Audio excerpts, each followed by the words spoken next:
Movie की शुरुआत में एक ट्रक दिखाया जाता है जिसे गैंगस्टर की गाड़ी ने रोका हुआ था। जब उन्होंने ट्रक के अंदर देखा तो उसमें एक डिब्बा था जिसके अंदर एक पुतला था। वह एक शैतानी पुतला था जिसने गैंगस्टर के साथियों को तोड़ी देर में ही मार दिया। फिर गैंगस्टर ने ट्रक के अंदर देखा, तब वह पुतला लगातार अपनी जगह बदलकर उसके पीछे आ जाता है और उसे भी मार देता है। ट्रक ड्राइवर भी उस पुतले को देख लेता है और उसे देखकर भागने लगता है। तभी गाड़ी से उसका एक्सीडेंट हो जाता है और वह मर जाता है। गाड़ी हमारी मेन कैरेक्टर फ्रैंकी ड्राइव कर रही थी। उसने भी पुतले को देख लिया। आपको मूवी एक्सप्लेन अच्छे से समझ आए, इसीलिए मैं आपको बता देती हूँ। जो भी इस पुतले को देखता है वह उस व्यक्ति को मार देता है। अब पुलिस आ जाती है। पुलिस फ्रैंकी से कुछ पूछती है और उसे घर जाने को बोलती है। फिर सीन शिफ्ट होता है और फ्रैंकी को दिखाया जाता है जो अपने बॉयफ्रेंड के साथ रहती है। उसके बॉयफ्रेंड का नाम स्टीव होता है। वह इस हादसे से बहुत डर जाती है। स्टीव, जो कि पैसे से एक टीचर है, वह उसे संभालता है। फिर हमें एक बूढ़े आदमी को दिखाया जाता है जिस कुरियर कंपनी का कॉल आता है। वह बूढ़ा आदमी होता है जिसने कि उस डिब्बे को शिफ्ट कराया था। फिर अगली सुबह स्टीव अपने जॉब पर चला जाता है। अब फ्रैंकी घर पर अकेली होती है। वह अपने घर में कुछ अजीब सी आवाज सुनती है। तभी उसकी फ्रेंड लूसी उसके घर आती है। फिर वह उनके कॉमन फ्रेंड लुइस के बर्थडे पार्टी में चली जाती है। वहाँ उनके और कई फ्रेंड होते हैं। वहाँ उसका एक्स बॉयफ्रेंड जोनाहा भी होता है। फ्रैंकी जोनाहा को बताती है कि उसने किसी को देखा था, तभी जोनाहा को भी पुतला दिखाई देने लगता है। फिर किसी काम की वजह से उसके सारे फ्रेंड बाहर जाते हैं। सिर्फ मॉली, जो कि उसकी फ्रेंड है, वह दोनों पार्टी में रुक जाते हैं। मॉली फ्रैंकी को एक नशीली गोली देती है जिससे फ्रैंकी की तबीयत खराब हो जाती है और वह वॉशरूम की तरफ जाती है। वहां से आने पर वह देखी है कि पब के सभी लोग मरे पड़े हैं और मॉली शोक में खड़ी है। फिर वह दोनों उस पुतले को देखते हैं और डरकर भागने लगती है। तभी मॉली अपने को एक कमरे में बंद कर लेती है और वह पुतला फ्रैंकी की तरफ धीरे धीरे बढ़ता है। लेकिन एक अजीब सी बात थी कि उसने फ्रैंकी को नहीं मारा, उसने भी उसे देखा था। उस पुतले ने मॉली को मार दिया। इससे फ्रैंकी और ज्यादा परेशान होकर अपने दोस्तों के पास जाती है जो वहां से निकल गए थे। वह उसे संभालते हैं। थोड़ी देर बाद पुलिस उसे स्टेटमेंट लेती है जिसमें वह बताती है कि उसने उस पुतले को देखा था। फिर वह स्टीव के साथ घर आ जाती है। अब जोनाहा अपने घर की तरफ जाता है। तब वह पुतला उसे परेशान करने लगता है। कभी दूर तो कभी बिल्कुल पास। वह उसका पीछा चलकर नहीं करता। जोनाहा जब भी अपनी पलकें झपकता वह उसके पास आ जाता और रास्ते में जो भी लोग मिलते उन्हें मार देता। सीन शिफ्ट होता है जहां स्टीव फ्रैंकी को समझा रहा होता है कि पब का हादसा कोई गैस लीक या नशे की गोलियों की वजह से हो सकता है। वह पुतले वाली बात पर फ्रैंकी का विश्वास नहीं करता और किसी काम से बाहर चला जाता है। जोनाहा सुबह फ्रैंकी के घर जाता है और उसे सब बताता है कि वह रात भर नहीं सोया, वह पुतला उसका पीछा करता रहा। फिर वह दोनों इंटरनेट पर एक लड़की का वीडियो देखते हैं जिसमें वह उस पुतले से बचने के लिए मदद मांग रही थी और वह बता रही थी कि वह पुतला सबसे पहले मैंने देखा था, फिर भी उस पुतले ने मुझे नहीं मारा और मेरे सारे रिश्तेदारों दोस्तों को मार दिया। फिर वह पुतला उसे भी मार देता है। अब यहाँ हमें समझ आ जाता है कि उस पुतले ने फ्रैंकी को क्यों नहीं मारा, क्योंकि वह उसके सभी दोस्तों और रिश्तेदारों को मारना चाहता था। यह समझने के बाद उन्होंने अपने सभी दोस्तों को फ्रैंकी के घर बुला लिया और उन्हें उस पुतले के बारे में बताया जिस पर उसके दोस्तों ने विश्वास नहीं किया। पर तभी अचानक वह पुतला फ्रैंकी के घर के बाहर दिखा। तब सभी दोस्तों ने उसे देखा।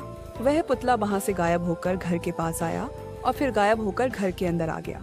तभी स्टीव घर पर आता है। तब वह पुतला गायब हो जाता है। स्टीव फ्रैंकी के दोस्तों को अपने अपने घर जाने को बोलता है क्योंकि फ्रैंकी के सभी फ्रेंड्स ने उस पुतले को देख लिया था, तो वह एक एक करके उसके दोस्तों को मारेगा। एक्सप्लेन आपको अच्छे से समझ आए इसलिए मैं आपको बता देता हूँ कि फ्रैंकी के 7 फ्रेंड्स थे जिनमें से मॉली पहले मर चुकी है। जोनाहा ने इंटरनेट पर मिली उस लड़की की वीडियो पर हेल्प का मेल भेज दिया था। पुतला देखने के बाद भी फ्रैंकी के दोस्तों ने उस पर विश्वास नहीं किया और वह अलग अलग हो गए। पुतले ने सबसे पहले लुइस को टारगेट किया। जोनाहा ने लुइस को समझाया, फिर भी वह नहीं माना और अकेला स्विमिंग पूल में रिलैक्स होने के लिए चला गया। तभी पुतले ने उसे डुबाकर मार दिया। सुबह जोनाहा ने जो मैसेज भेजा था उस पर रिटर्न मैसेज आया। वह उस बूढ़े व्यक्ति का मैसेज था जिसमें उसने अपना मोबाइल नंबर भेजा था। जोन्हा ने उसे कॉल किया। बूढ़े व्यक्ति ने उसे सब बताया कि जो भी उस पुतले को देख लेता है वह पुतला उसे मार देता है। जोन्हा से उनका एड्रेस भी पूछा और उसने सभी को एक साथ रहने को बोला। तब जोन्हा ने फ्रैंकी को सब बताया और अपने दोस्तों को फ्रैंकी के घर बुलाया। लेकिन तब तक बहुत देर हो चुकी थी। उस पुतले ने मेडिसिन और इसाबेल को मार दिया था। अब फ्रैंकी के घर लूसी, ड्रेक और जोन्हा आते हैं। उसके घर पर उसका बॉयफ्रेंड स्टीव भी था, पर वह उन पर विश्वास नहीं करता है। जोन्हा, जो फ्रैंकी का एक्स बॉयफ्रेंड था, उसे देखकर स्टीव को जेलसी महसूस होने लगी और वह फ्रैंकी पर गुस्सा करने लगा और वहां से चला गया। फिर वह शराब पीने लगा। अभी तक उसने उस पुतले को नहीं देखा था, इसलिए वह सुरक्षित था। वह बूढ़ा व्यक्ति जिसने उनके घर आने को बोला था, उसका नाम विक्टर था। जब वह चारों घर में थे तभी पुतला बाहर दिखता है। तब लूसी उस पर से अपनी नजरें नहीं हटाती और सभी उस पुतले के पास पहुंच जाते हैं। तब उन्हें उस पुतले की कमजोरी का पता चलता है, जिसमें जब तक उस पुतले को देखा जाता है वह अपनी जगह नहीं बदलता, क्योंकि लूसी उसे लगातार देख रही थी। उसने अपनी जगह नहीं बदली। फिर उन्होंने प्लान बनाया कि जब तक विक्टर नहीं आ जाता तब तक वह बारी बारी से उस पर नजर रखेंगे। सबसे पहले ड्रेक उस पर नजर रखता है। तब फ्रैंकी और जोन्हा अपनी पहले की बातें करते हैं। उन्हें पास देखकर स्टीव को गुस्सा आ जाता है और वह जाकर उस पुतले में आग लगा देता है, जिससे सभी वहां आ जाते हैं। लेकिन ड्रेक ने अभी भी नजरें नहीं हटाई थी, इसीलिए वह पुतला अपनी जगह पर ही था। पुतला धीरे धीरे जलने लगता है। तभी एक बिजली चमकती है, जिससे कि उनकी नजरें उस पर से हट जाती हैं। स्टीव बहुत खुश होता है और घर के अंदर जाने लगता है। तभी उसकी तेज आवाज आती है और उसका बिना सर का शरीर घर से बाहर आता है। उसे देखकर सभी डर जाते हैं। तब दिखाया जाता है उस पुतले ने उसका सिर पकड़ रखा है। अब वह चारों घर के अंदर जाते हैं और एक रूम में उस पुतले को देखने लगते हैं, क्योंकि उन्हें उस पुतले की कमजोरी पता थी, इसीलिए वह उनके सामने नहीं आ रहा था। तभी वह लाइट बंद कर देता है, जिससे कि चारों तरफ अंधेरा हो जाता है। सभी अपने मोबाइल टॉर्च को ऑन करते हैं। फिर जोन्हा और ड्रेक फ्यूज बॉक्स से लाइट को सही करने जाते हैं। फ्रैंकी और लूसी अकेले ऊपर रहते हैं। जोन्हा और ड्रेक को बार बार वह पुतला डराता है, लेकिन वह किसी तरह फ्यूज बॉक्स से लाइट सही कर देते हैं।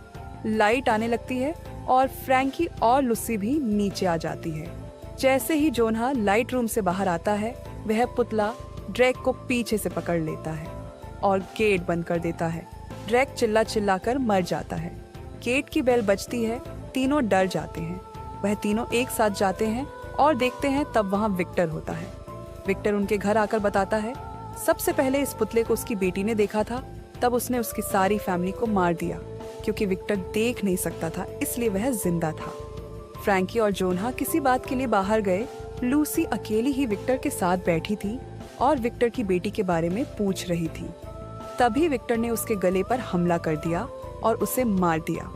इधर फ्रैंकी और जोन्हा के सामने पुतला जाता है। तब फ्रैंकी ने उस पर से नजरें नहीं हटाई और जोन्हा विक्टर को बुलाने गया। विक्टर बाहर आकर जोन्हा के पेट में चाकू गोप देता है और फ्रैंकी की तरफ बढ़ने लगता है और उससे बोलता है कि पुतले पर से नजर मत हटाना, और उस पर हमला कर देता है। लेकिन फ्रैंकी बच जाती है और एक रूम में लॉक लगा लेती है। तभी पुतला धीरे धीरे उसकी ओर बढ़ता है और विक्टर भी उस रूम में आ जाता है। क्योंकि विक्टर को दिखता नहीं था, वह आवाज नहीं करती है और उससे बचने की कोशिश करती है, लेकिन विक्टर उसका गला पकड़ लेता है। तभी जोन्हा पीछे से आकर उसे बेसबॉल बैट से बार बार मारता है और उसे मार देता है और वह बाहर की ओर भागने लगते हैं। लेकिन जोन्हा के पेट में चोट लगने के कारण वह वहीं गिर जाता है और मर जाता है। तब फ्रैंकी पुतले से बदला लेने के लिए घर में फिर से जाती है। अचानक से वह पुतला शीशे के सामने आ जाता है, जिससे वह खुद को ही लगातार देखने लगता है और अपनी जगह पर से नहीं हटता। फ्रैंकी उसे एक डब्बे में आईने के साथ रख देती है और उसे दूर कहीं भेज देती है। फिर हमें कुरियर कंपनी के 2 लोगों को दिखाया जाता है, जिनके पास वही डिब्बा होता है जो फ्रैंकी ने भेजा था। अचानक उनसे डिब्बा गिर जाता है और शीशा टूटने की आवाज आती है। फिर वह डब्बा खोलते हैं तो उन्हें कुछ नहीं दिखता। इसी सस्पेंस के साथ मूवी खत्म हो जाती है।